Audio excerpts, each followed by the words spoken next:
Donk Nation, Jackson, Janet's greetings and welcome to your daily dose of Donkey with Ginger. It's your boy, the Viking Donkey, bringing you a BugCap, joined by Bugboo. We're delayed this week because, man, sickness has been running rampant through our house. It's almost like the Steelers losing makes everybody here feel terrible, huh? I mean, this loss versus Philly was just an ugly game for the Steelers, huh, Bug? Yep. I mean, the Steelers' woes in Philadelphia continue, still not winning there since like 1960 something.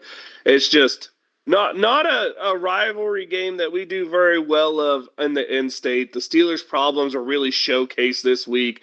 The inability to really stop the pass when they have to sell out to stop the run like they did against Saquon. The offense without George Pickens just looked atrocious. I understand Philly is a good team, but you can't have a slow start the way the Steelers did. You can't go a second half where you don't score any points. You can't have a final drive where your defense gives up 11 minutes of ball control. It just was an ugly game in every facet. Outside of special teams, they did their job and did it well. Yep. Anything to say about the game, how you felt? Nope. No? Yeah, that's how I feel about it. When you looked at this game on paper, you figured it'd be a hard one for the Steelers, but it's really a good measuring tape to how they compare to the creme de la creme of the NFL. And it seems like the Steelers are stuck in that mid-tier group, right? Like, they're a good team, but they don't have that thing that seems to make them a great team. Does George Pickens make a difference? I really don't know, because we couldn't run the ball, and Philly never really had struggles, anyone on the outside. Let's talk about the good moments, though. Let's start the good moments on offense, Bug. There was very few of them, but the one that comes specifically to mind for me has to be the touchdown to Pat Freiermuth, right? I mean, second quarter, the Steelers seem to be a dominant second quarter team. Struggle in the first quarter, second half is hit or miss. But that second quarter, the Pittsburgh Steelers are really strong. And this one comes out with a nice little touchdown pass of Pat Freiermuth. It's thrown up top. It's not the easiest of catches, but he goes up and makes a strong hand catch. Something we've really seen him struggle with is those contested catch areas. Really nice to see Freiermuth break that one. Do you want to break that play down? Yep. Russell Wilson throwing the ball into the end zone. Past the defenders. Into Pat Freiermuth hands. Touchdown! Pittsburgh Steelers.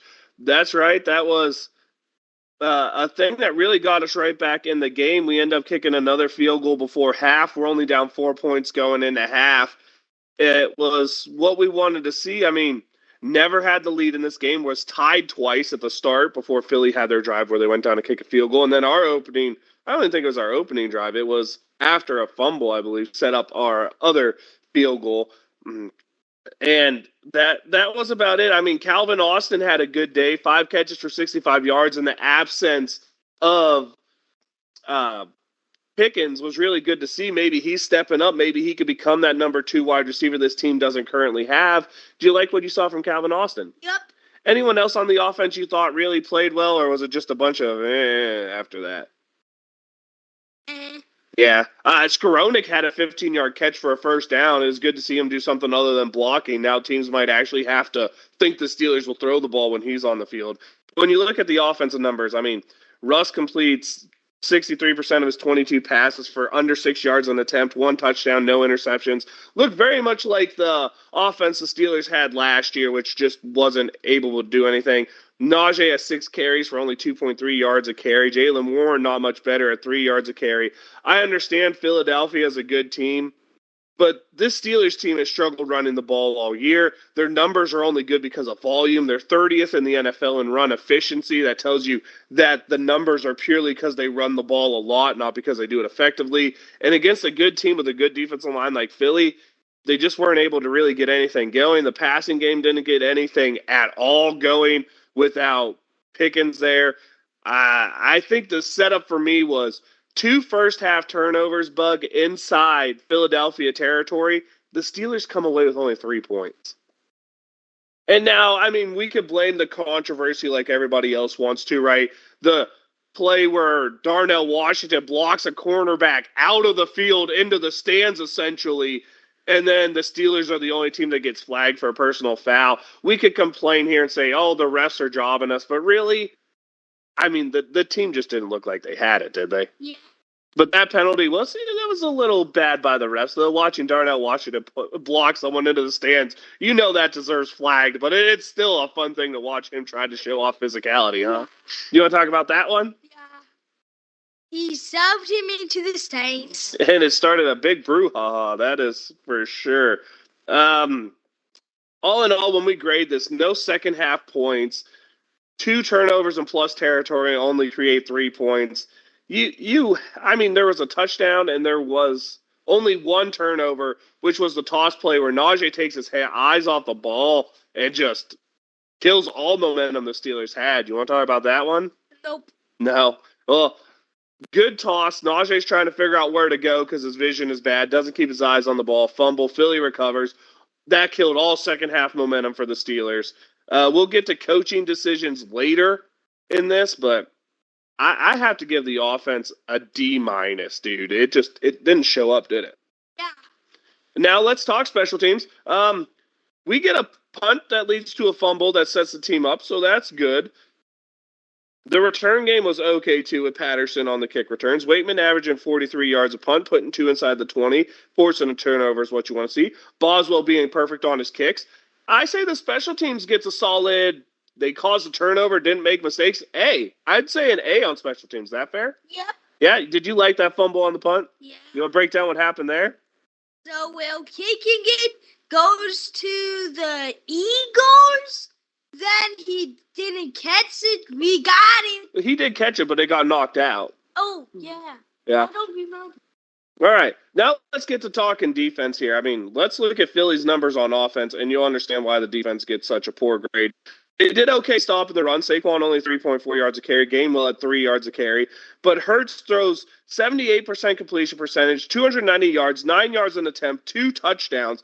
We did sack him 3 times. He did lose a fumble on a play by T.J. Watt. Is that the play you want to break down here? Go ahead. T.J. Watt going through the offense, sacks the quarterback, ball comes out. He didn't sack the quarterback. The quarterback was running up the field, and TJ was chasing it down from the backside, remember? All right, well, TJ's chasing him down from the backside. Hurts is trying to dive forward for yards. TJ does his little Peanut Tillman punch and gets the ball loose, Bug. Come on, you got to remember that. TJ's your boy. Oh, yeah, right. All right, well, let's keep talking the defense here. I mean, Holden, they didn't do anything. They gave up 10 first quarter points, another slow start by a defense. This defense is paid to not do that. But it doesn't get better. The second quarter, they give up another touchdown to start it. So even when the Steelers' offense puts up 10 points, they still go down in the half. Third quarter, they give up another touchdown, another field goal, which puts us down a touchdown. The fourth quarter starts with Jalen Hurts getting the rushing touchdown because we can't stop the brotherly shove, which very few teams can. But I think maybe the part for me that kills me on how the defense played is, and we're going to talk coaching decisions first right here. Mike Tomlin down 2 scores, knowing he needs to get the ball back at least twice when there's about 10 minutes remaining in the game. But not only that, he would need his defense to not give up any points to Philly. The way we're moving the ball, it's going to take us 5 minutes per drive to score. So I don't even know if there's enough time on the clock for us to score twice. Mike Tomlin in plus territory on 4th and 6 decides to punt the ball to Philadelphia, and that would be the final nail in the coffin of the Pittsburgh Steelers, as this defense does what it does so often and just doesn't perform against good teams. And it's a killer for the Steelers to spend this much money, put this much investment, and put the game in the hands of a defense that just can't get it done, it seems, especially at that. I mean, this was probably the most embarrassing drive I have ever seen a Pittsburgh Steelers defense give up. You punt to try to give your team a chance, and you give up a 21-play, 88 yards. Now, it was only like 98 yards because there's a 10-yard penalty in there, too. 21-play, 10.5-minute drive to end the game. Philly gets the ball back with 10:29 on the clock because the Steelers punt it, which Mike Tomlin's decision to punt it is cowardly, is playing not to win football games. I'm not going to say he plays to lose, but he plays not to win football games. And it led to them not winning the football game, Bug. Yep. But the defense has to take onus there. All the money on this team is spent on the defense. They need to be able to stop a team like Philly, who, let's be honest, they have a good offense, but they're not like an elite juggernaut in terms of, oh my gosh, you can't stop these guys. And giving up 10 minutes and 30 seconds. That's crazy. The Steelers were out time of possess because of this drive. 40 minutes to 20 minutes. But there's no one to blame but the defense here. I mean, my goodness gracious, what an embarrassment. I mean, the offense starting the game off with 2, 3 and outs is one thing, but ending the game, letting a team have 21 plays against you. You have anything to say about that drive? Nope. No. And because of that drive, I can't give the defense, even though they forced a fumble and really didn't do terrible against Philly, I can't give them anything. I'll give them a D+ because they played better than the offense. Sound fair? Yeah. Anything else to say about this game, Bugdoo? Nope. Wash it off. Get ready. I said they need 2 or 3 to make me a believer. Still a good chance for that. Still a chance to win the division this week if we beat Baltimore, Bugdoo. So things aren't all doom and gloom here. Do you have a shout out from this game? Nope. No. I got 2. Chris Boswell set the record for points and field goals in the season for the Steelers, and T.J. Watt just became the Steelers' all-time leader in forced fumbles. Not a stat they always track, so who knows if he really is. But in terms of when they've been tracking it, T.J. Watt's now the leader in that. All right, let's get talking here about picks this week. We have easy ones because it's all division. We have Cleveland going to Cincinnati. Who'd you like in that? You like the Bengals? And we got the Steelers going to Baltimore. Steelers. Nice. All right. I guess it's time to let you know I am the Viking Donkey. That's Viking_Donkey on Twitch and Twitter. Your daily dose of Donkey with Gingers. This fun YouTube channel where you get all this awesome content. Bugboo's doing awesome. He talks a little more during losses now as he's able to cope with it better. Or maybe it's just because we're so far removed because we did this show late in the week. But he's the Bugboo. No socials for him because we don't do that stuff for the little ones here. But Dong Nation, Steelers Nation, love y'all. Wait a minute if you got them. It's Pittsburgh Steelers. Yeah, Bugaboo.